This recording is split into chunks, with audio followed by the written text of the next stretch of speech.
Okay, good morning. We'll start with our series today. Today is May 29. Ang bilis ng panahon. Okay, this is the series on the biblical history and the book of Genesis. Okay, so we will be live on our FB page where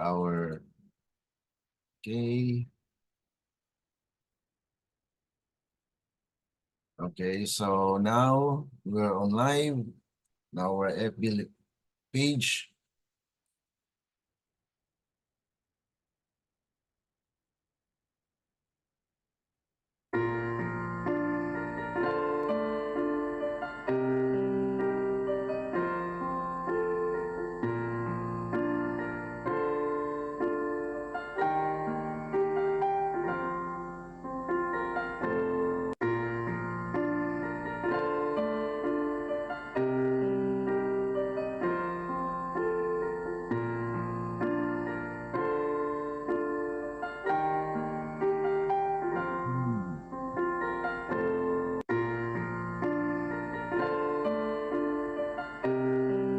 Good morning po and welcome to our brothers and sisters who are following our series on biblical history on the book of Genesis. Now, we are happy to have you today as we continue on with our series. Nandito po tayo sa part ng Genesis na kung saan ay may blessing sa Panginoon after the rescue of Abraham to Lot. And there's someone that had been blessed by God through especially the name that somewhat has no exact and distinct kung saan nanggaling, distinct origin, mga kapatid. So today, we will continue on with our study and welcome for those who are following us on our FB page and also those who will be following our YouTube channel. And today we would like to praise the Lord for everything that He has done in our lives, that He is still our God who sustains us with life and strength. So we will continue on with our study. We are on chapter 14, verses 18 to 24. Okay, so this will be our study for today. And we will know who is Melchizedek, but we know that it seems that in the Bible, we don't have the exact origin of Melchizedek in essence that paano po na lumitaw lang siya at nandun po as the high priest of the Most High. But before we continue on, we would like to have this prayer thought. It says here in Patriarchs and Prophets, page 157, paragraph 3, Melchizedek, in bestowing the benediction upon Abraham, had acknowledged Jehovah as the source of his strength and the author of the victory. Blessed be Abraham of the Most High God, possessor of heaven and earth, and blessed be the God. Okay, that it says, okay, it says here, blessed be Abraham of the Most High God, possessor of heaven and earth, and blessed be the Most High God, which hath delivered thine enemies into thine hands. Genesis chapter 14, verse 19 and 20. God was speaking to that people by his providence. but the last ray of light was rejected as all beforehand had been. So dito po ay we can see that Melchizedek, bago po siya magbigay ng benediction para kay Abraham, benediction is a form of prayer, but it's not a prayer. In a form of prayer wherein he actually declare blessing to Abraham. Kaya pag sinabi po nating benediction, ay yan po especially when we have the divine worship, benediction is actually a declaration or pronouncement of God's blessing to the people. It seems that it is a it is a form of prayer, but it's not a prayer, but it is a declaration of God's blessing to the congregation, or at this point of time, Abraham was actually declared the blessing towards him because he has the victory over the four kings that he had rescued Lot. Kaya dito po ay sinabi ni Melchizedek, pagpalain si Abraham ng kataas-taasan na may-ari ng langit at ng lupa at purihin ang kataas-taasang Diyos na ibinigay sa iyong mga kamay ang iyong kaaway. So yun po yung benediction or pronouncement o declaration ni Melchizedek na kung saan ay dahil po doon sa pagtagumpay ni Abraham na ma-rescue po si Lot, ay ito po yung sinabi. Ang Diyos na nakikipag-usap sa mga taong iyon sa pamagitan ng kanyang providensya, ngunit ang huling sinag ng liwanag ay tinanggihan gaya ng lahat ng dati. So yun din po ay mayroon pong warning actually na para po magkaroon ng kaligtasan ang mga tao. At gaya ng dati, ay ganun din po ang nangyari na kung saan ay naipataw o naipagkaloob o nagkaroon ng isang kahindik-hindik na pangyayari po sa kasaysayan na sa halip na may kaligtasan ay yung tinatawag natin na destruction, pagka-guho at pagkamatay ng marami dahil doon sa hindi pagtanggi nila ng katotohanan at warning po. Bago tayo magpatuloy, tayo po muna ay manalangin. Sa inyo dakila at mabagin po naming Ama na nasa langit ka, sa muli sa umagang ito, nandito po kami upang patuloy na pag-aralan po ang kasaysayan na nawa ay pagpulutan ng mga aral na kung saan ito po ang pundasyon ng mga propesiya na kung saan ay mauulit ang kasaysayan. Tulungan nawa ang bawat isa sa amin, Panginoon, upang aming maunawaan ang mga pangyayaring naganap sa naitala sa banal na kasulatan. Tulungan ang bawat isa din na sumusubaybay po nitong programa. Amin pong pagpasalamat at binabalik namin ang papuri sa inyo, dakilang pangalan, sa umagang ito. At aming inaasahan ng inyong banal na espiritu ang siyang aming gabay sa aming pag-aaral sa umagang ito. Ito po ay aming dalangin dahil lamang po sa matamis na pangalan ng aming Panginoong Yesus. Amen. Okay. Now, dito po tayo sa chapter 14 verses 18 to 20. Okay, basahin po natin. Pakibasa po dito sa Genesis chapter 14 verses 18 to 20. So atin pong sinusubaybayan ito. Sige po.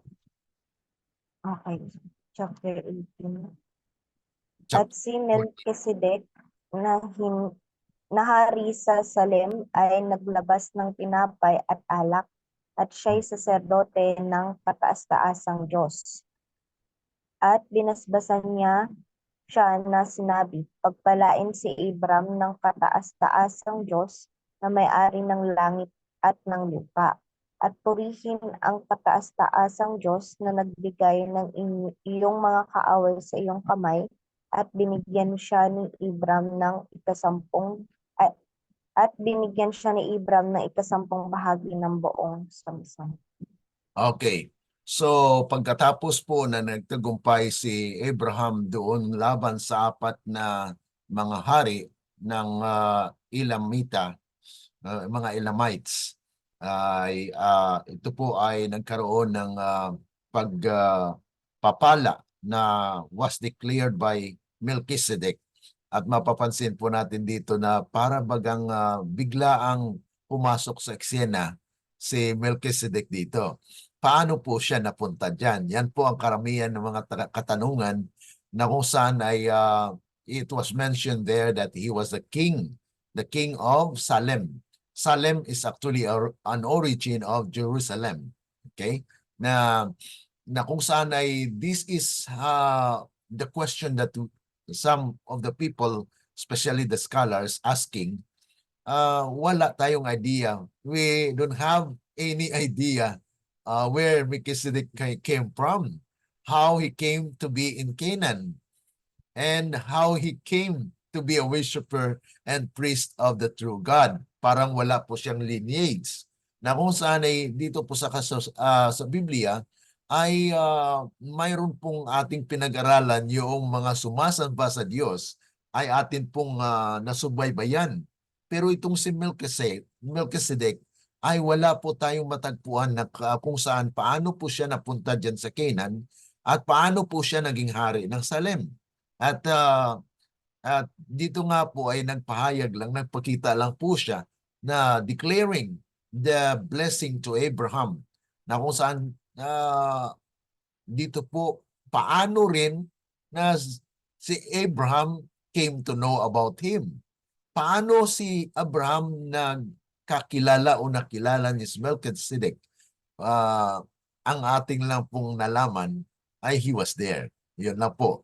So it was actually a mystery that Melchizedek came into picture.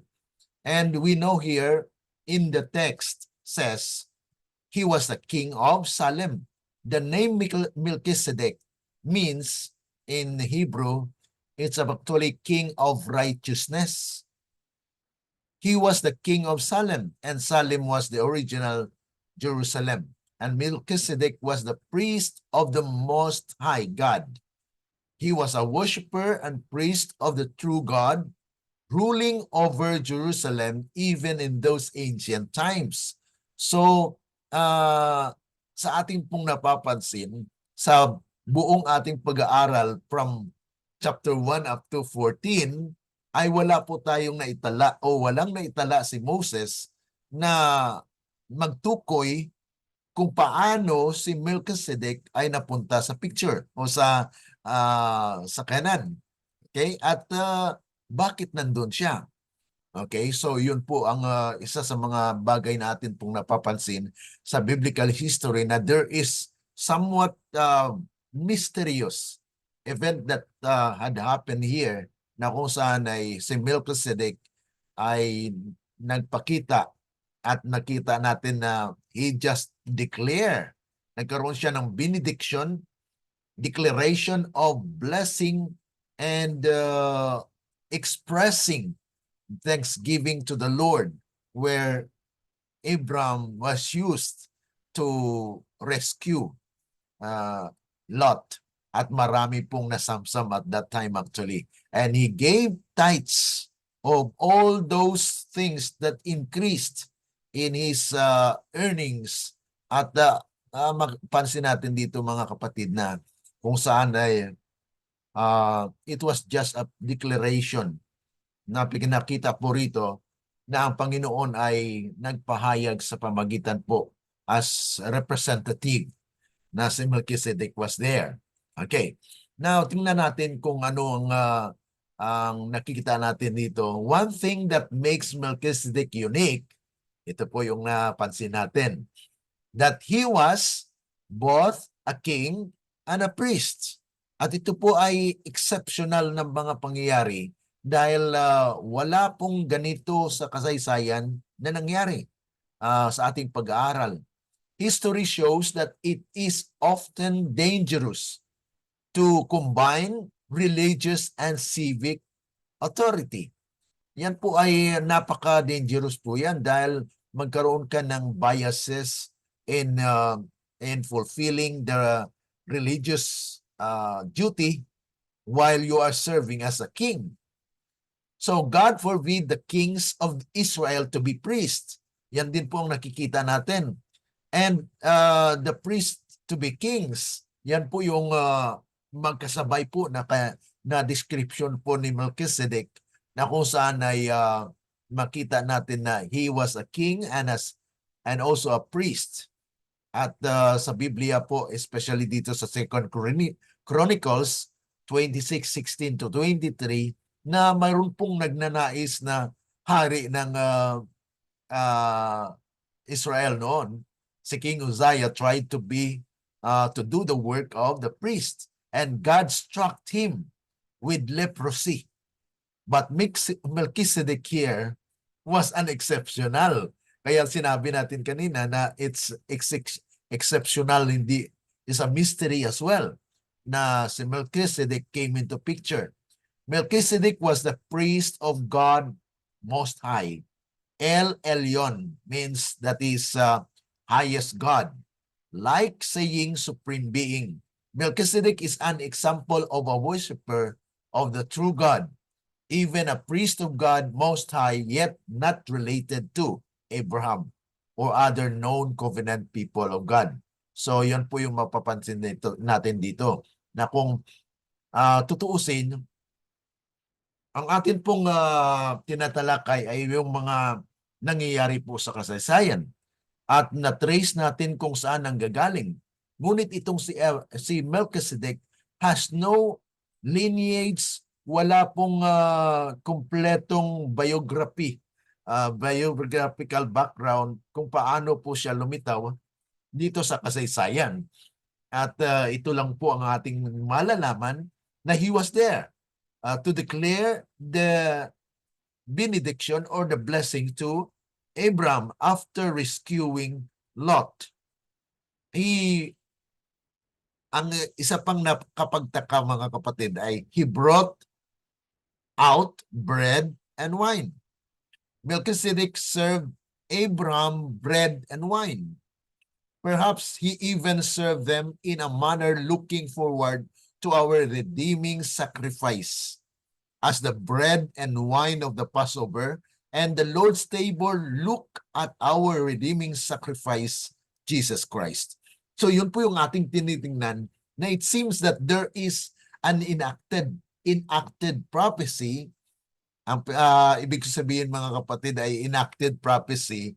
It was actually acted upon, that it will points to, na naglalarawan po siya sa darating na Messiah, na kung saan siya po ay mag-offer ng sacrifice at he served the people. So at this point of time, it is revealed here that Melchizedek, a mysterious high priest, bringing bread and wine, and these are actually symbolical on our application in the last days. But this was a time offered to Abraham, na kung saan it's a physically demonstrated in here, na kung saan it will be a picture of Jesus Christ, who is bringing himself, his blood as the bread of life, and the wine as the symbol of his blood that will shed on Calvary. So yun po yung ating napapansin at nakikita po rito, na yung presensya ni Melchizedek is actually a demonstration of Jesus Christ, a representative of Christ. Atin po yung basahin sa Spirit of Prophecy later. Sabi po rito, he was the priest of God Most High. Melchizedek as priest did two things. Mayroon po siyang ginawang dalawa. He blessed Abraham and he blessed God. Melchizedek showed that a priest must connect with both God and man, and he has a ministry to both God and man. So dito po ay ginampanan niya po yung dalawang bagay na he actually blessed Abraham and also he blessed. Pinagpala at talagang declaration po yan ng pagpapala sa Diyos na siyang nagbibigay ng tagumpay kay Abraham. So, hindi po yan na napapansin natin dito that Abraham was blessed by Melchizedek as representative of God to declare the blessings to Abraham. And I know that there is an prophetic implication, and I believe that it has a prophetic implication para po sa atin in these last days. So, through Melchizedek, sa pamagitan po ni Melchizedek, seems like an obscure figure. He is in fact an important Old Testament person. According to Psalms 110:4, says the priesthood of the Messiah is a priesthood according to the order of Melchizedek. So there is actually a comparison or the parallel that the service being a priesthood, it should be actually based on the order of Melchizedek. And we know that Melchizedek is a mysterious person that came into picture without any lineage. But you know, there is a main purpose why God has done in this situation or scenario po sa kasaysayan. Hebrews chapter 5 and through 7 shows this as an important idea as well. So it's actually a part of the fulfillment in the New Testament. But Hebrews chapter 7 verse 3 describe Melchizedek as without father. Okay? Without mother, without genealogy, having neither beginning of days nor end of life. Wala pong natala kung saan po siya kanino po siya pinanganak. Wala pong record na gano'n. But made like the Son of God, remains a priest continually because of this passage. Some have thought Melchizedek was actually a pre-Bethlehem appearance of Jesus. So yun po yung iniisip ng iba, na it is actually the appearance before Jesus was born. He was represented as Melchizedek. But we don't have any biblical foundation on that based on our studies, that Melchizedek remained a mysterious high priest or priest of the Most High and a king of Salem or Jerusalem. So this is still a part of the not revealed origin of Melchizedek. And the main point here is that there is Melchizedek. Nandyan. So that is the evidence that we can just see. Others have suggested he was Seth, Noah's son, or Job. Actually, these are all implications and presumptions of those people who have studied the Bible. And we know that it could not be. Or it's some others speculated that Melchizedek was an outer space visitor. This is what we can hear from other people who are studying the Bible, that they say, Melchizedek, I think, is from the outer space or an fallen Adam or from another planet sent to observe the progress of God's work of redemption for this fallen race. But these are these suggestions or these presumptions have no biblical basis. Wala po siyang fondasyon. Kaya we just remain on what is revealed, that Melchizedek was present at that time. Okay? That even though he has no direct genealogy, but yet we believe that he has been part of the history The question cannot be said to be settled completely. Otherwise, the identity of Melchizedek would have been agreed on a biblical scholar long ago. Ayon po yan sa mga theologians na sana ay nasettle na po ito kung talagang nalaman kung saan po nanggaling itong si Melchizedek. We can say with confidence that if Melchizedek was not an appearance of Jesus himself, at the very least, he is a remarkable type or picture of Jesus. Yan lang po ang masasabi natin na kung saan ay hindi natin matrace at hindi tayo magkaroon ng kompetensya na magsabi na okay, Melchizedek came from this genealogy, so we cannot say that one. So what we can only see and picture out is that Melchizedek is actually a representative or a picture of Jesus in the Old Testament. Okay? And he gave him a tithe. So Abraham, as part of his response to the blessing of Melchizedek, gave the tenth, the ikapo, mga kapatid. Abraham gave unto the Lord, and he did it through giving to Melchizedek a type of all. This referred to the 1/10 of his assets, not his income. Yan po yung base po rito na kung saan ay it was almost as if Abraham and Melchizedek worked to see who could bless the other more. Melchizedek blessed Abraham out of his resources, and Abraham blessed Melchizedek out of his resources as well. So this is a great attitude for us to have in the community of believers, an attitude of mutual blessing. Dahil pinakilala po dito na si Melchizedek is one of the worshiper of the true God. And so as blessing for each other, Melchizedek blessed Abraham, and now Abraham gave the 1/10, the tithes of all the resources that Abraham has. So this is actually a declaration of being fellowshipping with fellow believers. So this is what we can say and we can see in this picture.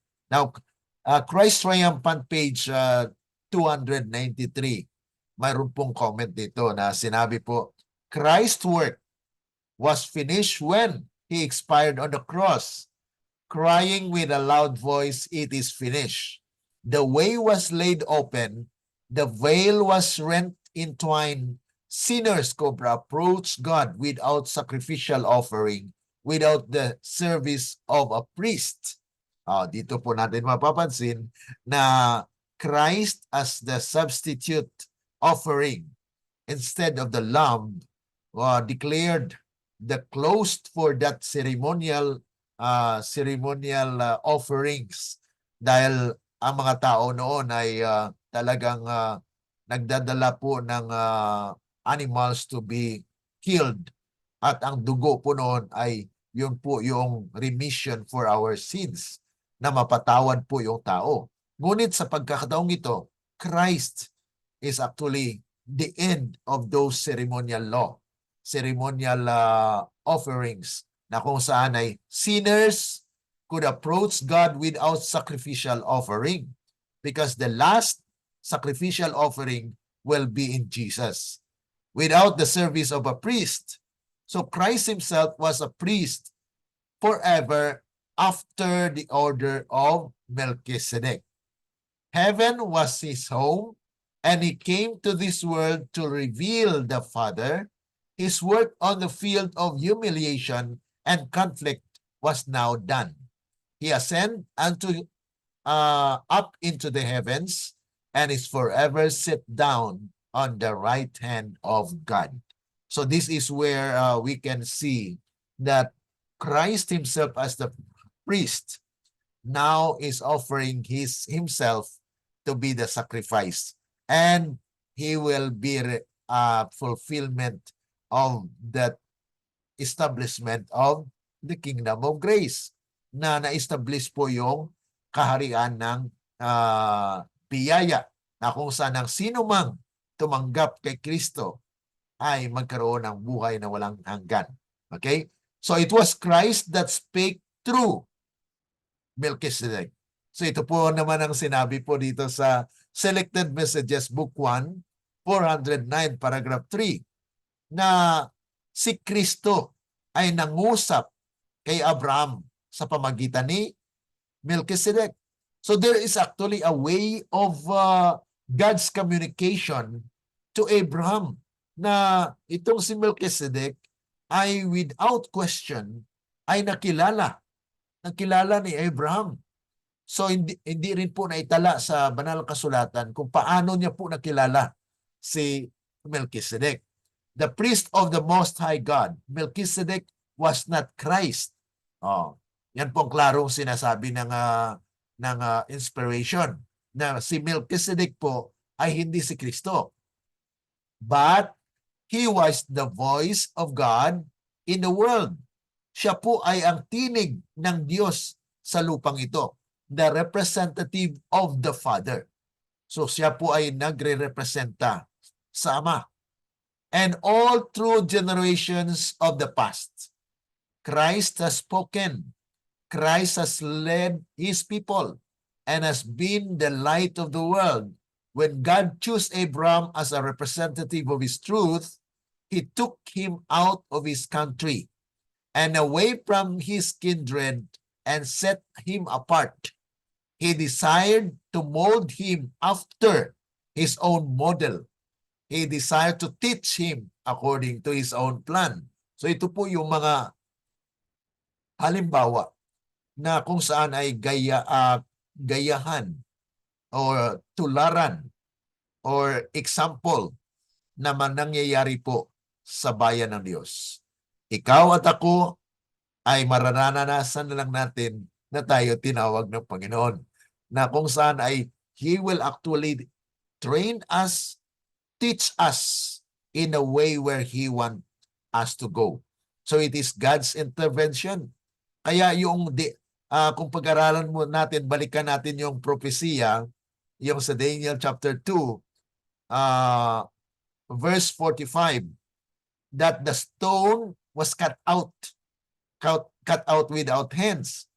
So it is no intervention at all. It is no human intervention there.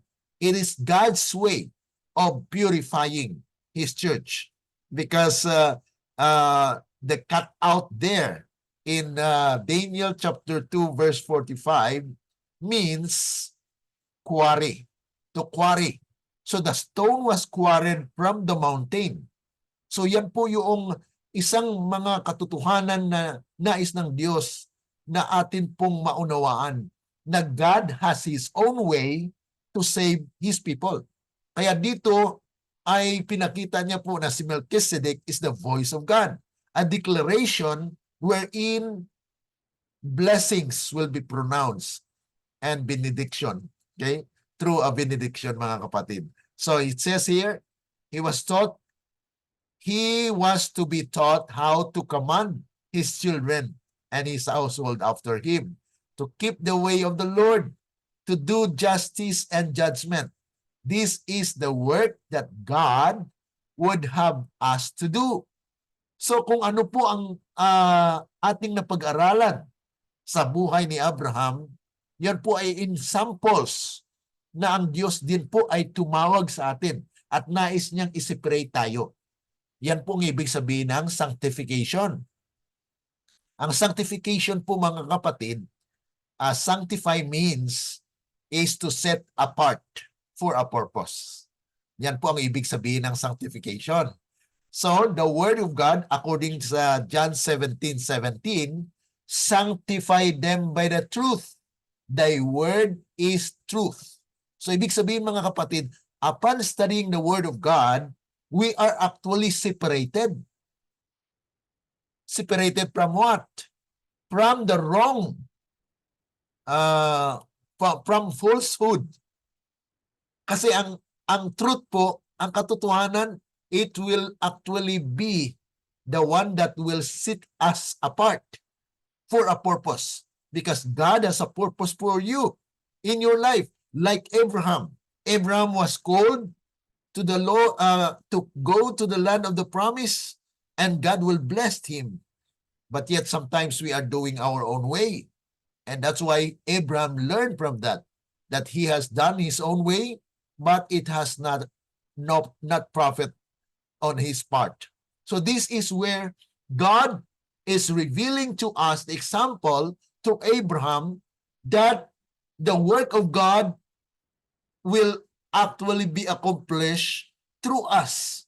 That he said here, continuation, he would have us understand how to govern our families and how to control our children, how to command our household to keep the way of the Lord. So here, Abraham was blessed by Melchizedek. Melchizedek, a representative or a voice of God to declare the blessings to Abraham. And we, even though we don't have the exact origin of Melchizedek, the main point here is that God has pronounced and declared the blessing to Abraham. And that Abraham in response gave the tenth, the tithes, as thanksgiving. Pagpapasalamat po sa Diyos na ang lahat po ng ari-arian ni Abraham, kasi wala pa po sa tala ng kasaysayan sa Biblia na nag-umpisa o nagbigay ng ikapo si Abraham. Okay? So at first, ito po ang unang situation na kung saan ay si Abraham ay nagbigay po ng ikapo. At dito pa po kay Melchizedek. Melchizedek na kung saan ay sinabi dyan sa talata na he was a king of Salem and he was also the high priest. So dito po natin mapapansin that it is just to reveal how God will actually intervene in the salvation of human beings. Okay, now to continue, okay, we will read Genesis 14 verses 21 to 24. Okay, we will read that one. Sige. At sinabi ng hari sa Sodoma kay Abram, ibigay mo sa akin ang mga tao at kunin mo sa ganang iyo ang mga pag-aari. At sinabi ni Abram sa hari sa Sodoma, itinaas ko ang aking kamay sa Panginoong Diyos na kataas-taasan, na may-ari ng langit at ng lupa. Sinumpa kong hindi ako kukuha maging isang sinulid o maging isang panali ng pangyapak o ng anumang nauukol sa iyo. Baka iyong sabihin, pinayaman ko sa Abram. Liban na lamang ang kinain ng mga binata at ang bahagi ng mga lalaking kasama ko, si Aner, si Eskol at si Mamre, ay pakunin mo ng kanilang bahagi. Okay, so dito po ay para bagang nagpatuloy lang po yung kasaysayan na without ending doon sa nangyari po kay Melchizedek, na kung saan Melchizedek was actually the one that gave the blessing to Abraham, and also that Melchizedek received the tenth. And in this part of the text says, take the goods for yourself. Ay yes, mayroon pong nabihag or na-rescue mula doon sa apat na king na hari ng Elamita.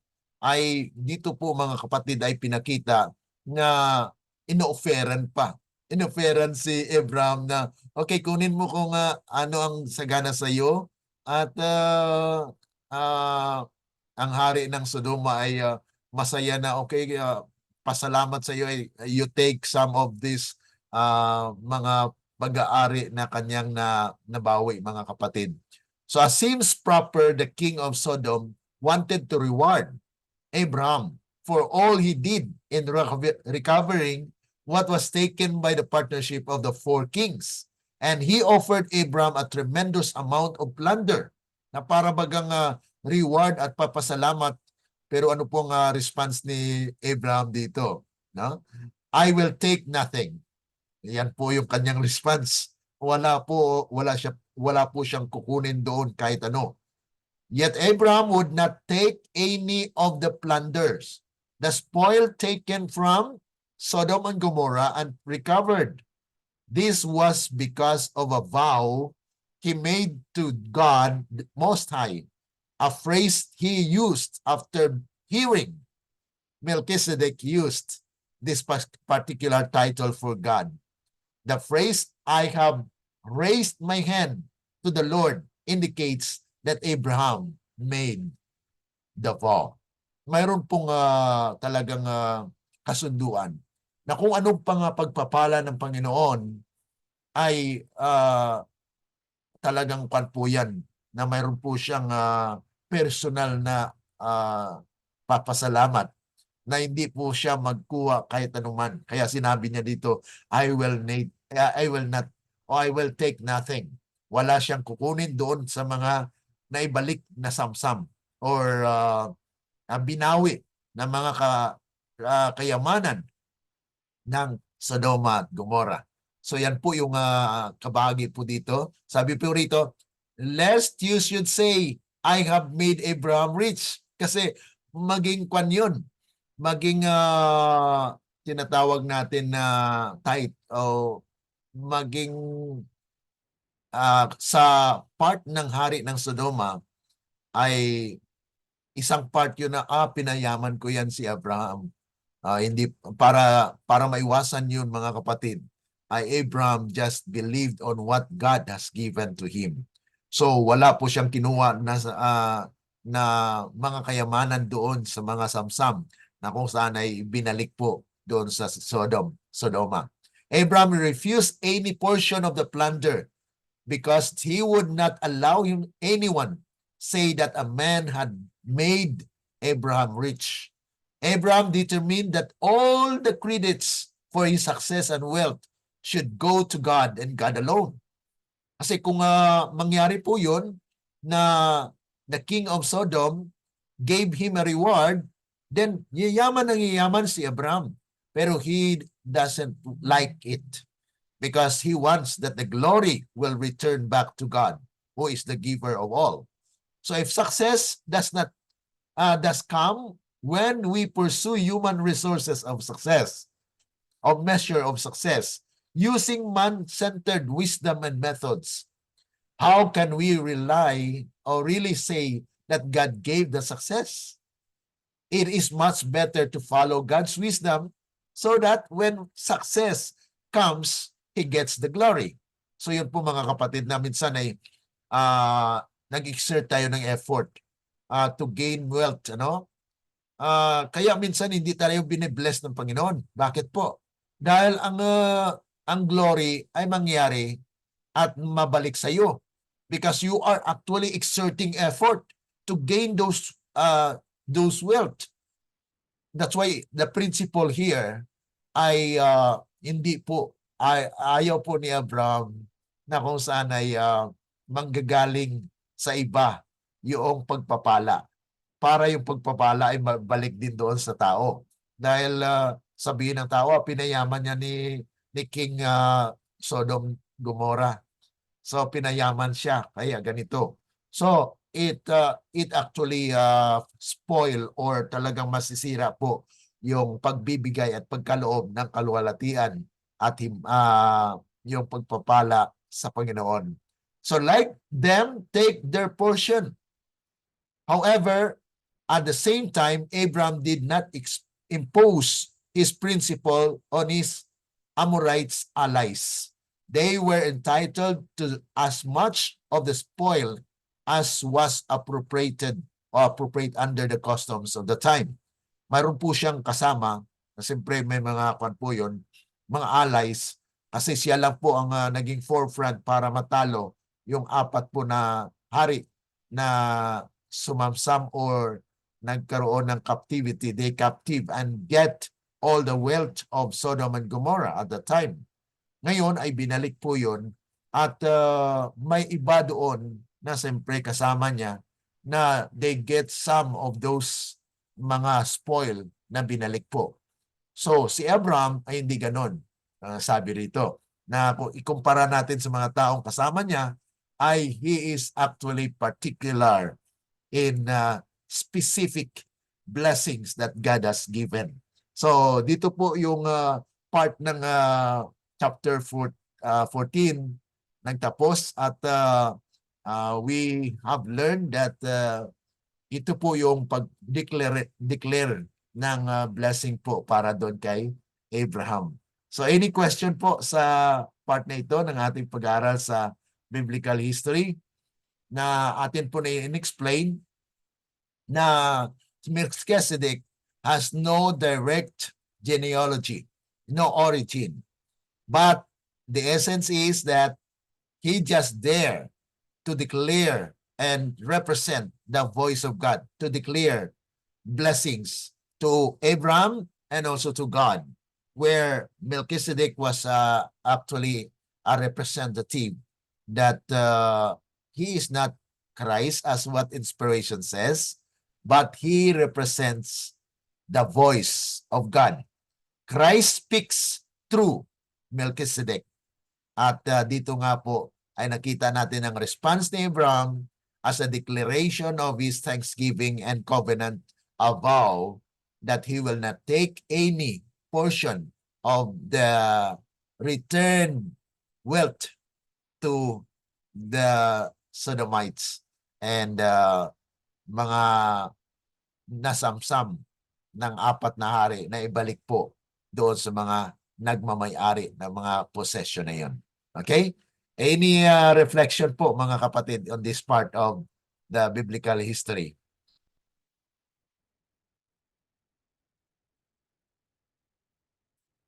Okay, Sister Veronica, yes po. Brother, kaya po ba hindi tinanggap ni Abram yung inaalok po ng hari ng Sodoma kasi po ba galing po yun sa hindi po ba sa kanila yun? Yes po. Galing po sa kanila yon, galing yung sa Sodoma mismo. Gusto ng hari na as a reward, okay, take some. Kasi hindi rin makasabi yung King of Sodom kung hindi sa kanila yon. So ibig sabihin ay itong mga naibalik ni Abraham ay galing po sa Sodoma. Kaya si Abraham naman ay hindi po siya nag-take advantage, ano? Kasi yung ibang tao po mag-take advantage yan. Pero si Abraham hindi ganoon. Kaya dito po makikita natin yan. Kung tumulong ka, ay lubusin mo na. Huwag mo nang mayroon pang personal na interest na keso ikaw ang nagbawi ng mga kayamanan yan. Ay mayroon ka ring party. Yan po yung mga plunders na kung saan ay yun ang sinamsam ng apat na hari. Binalik lang po doon sa nagmamay-ari. Kaya itong King of Sodom ay bilang pagpapasalamat ay nag-offer naman na as a reward, okay, Abraham, dahil kayo ang nagbalik nito ng mga kayamanan namin, ay kumuha po kayo. Ay kumuha, ibig sabihin, ay personal yun na kunin mo. Pero kung siguro ibigay ng hari, Abraham, ito para sa iyo. I don't think so that there will be another scenario in the event of the history na kung saan ay si Abraham pakukunin, kunin mo kung anong gusto mo. Hindi ganoon si Abraham, ano? So Abraham just received blessings from the Lord. Hindi po yun siya ang kumuha mismo. Okay? So yan po yung prinsipyo na matutunan natin dito sa buhay ni Abraham, ano? Grabe yung kanya, yung vow niya na he take the blessing from the Lord, not from reward, from anything that is actually of his fellow men. Okay? Yan po yung prinsipyo na makita natin dito sa buhay ni Abraham. Okay? Any more? Okay, welcome po at pasalamat po tayo sa ating mga participants today. Sister Nora, Sister Nympha, and Brother Arkin. And thank you for following us in our study today. Okay, so for our closing, if there is no other reflection or additional question, then we will have to end our study today. So we would like to thank you for everyone who have followed our study today. I hope that tomorrow you will follow on, because we will deal with chapter 15, that we will take up more of the biblical history that God will speak, and as preparation for the covenant. Mayroong another covenant, mga kapatid, na will be declared by the Lord. So yan po yung ating tingnan sa chapter 15, part 1 and part 2, na kung saan ito po yung full na study po natin this week, na kung saan ay makita natin kung paano has God given the covenant to Abraham, and how Abraham actually responded to the covenant that God has given for him. Okay, so for our closing, we will have a closing prayer. Okay, let's kneel as we seek the Our dear and kind lovely Father, thank you once again. Nagpapasalamat po kami dahil sa katotohanan at mga leksyon na aming natutunan po sa buhay ni Abraham, na kung saan ay nais po ninyo na mayroon po kaming personal na conviction na ang pagpapala at pasasalamat ay maibalik lamang po namin sa inyo. Na nais po ninyo na ipakita sa buhay ni Abraham na bagamat he had been offered to take anything he wants, but yet he wanted that you can give only the blessings to him, and he just receive it. Thank you so much, oh God, for the principles of life that will continually lead us, and will also guide us in our character, that we are building a character fit for heaven. Thank you so much, oh God, for the lesson that we have learned today, and may you gather us together again tomorrow for a continuation of this study. Thank you for accepting us and for the assurance that you will bless us throughout our lives. We pray all these things in the loving name of Lord Jesus. Amen. Okay, so maraming salamat po, at God bless you po sa inyong lahat. At we are so thankful to the Lord that He has blessed us, and we'll continue on giving our all to the Lord, okay? For all the things that He has given us. And lahat po ng bagay ikaloob natin, ibibigay natin sa ating Panginoon. No? So let's give all to the Lord, all the glory. Magising sa umaga, kay ganda, kay ganda, kay ganda ng mundong ginawa niya. Ngayon ko lang nakita ang ganda ng mundo. Salamat sa Diyos at ako'y binago.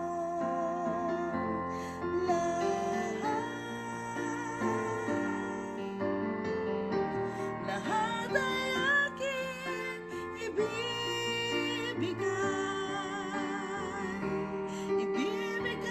pati aking buhay. Yan po yung challenge sa atin. Ibigay po natin ba ang lahat sa Diyos?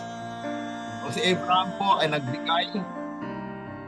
Salamat sa Panginoon, ay nais sa Panginoon na atin din pong wala na maranasan na magbigay ng ating buhay sa Kanya. Nagbago ang lahat sa buhay ko. Bagong pag-asa ang nakikita. God bless you all, brethren.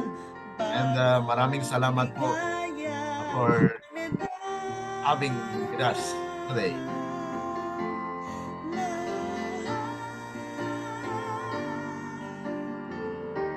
Lahat ay aking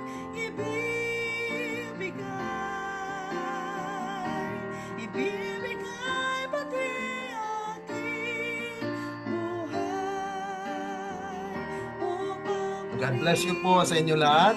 Sa atin ito, naway Papala ng Diyos at siyang ating maranasan for the whole day.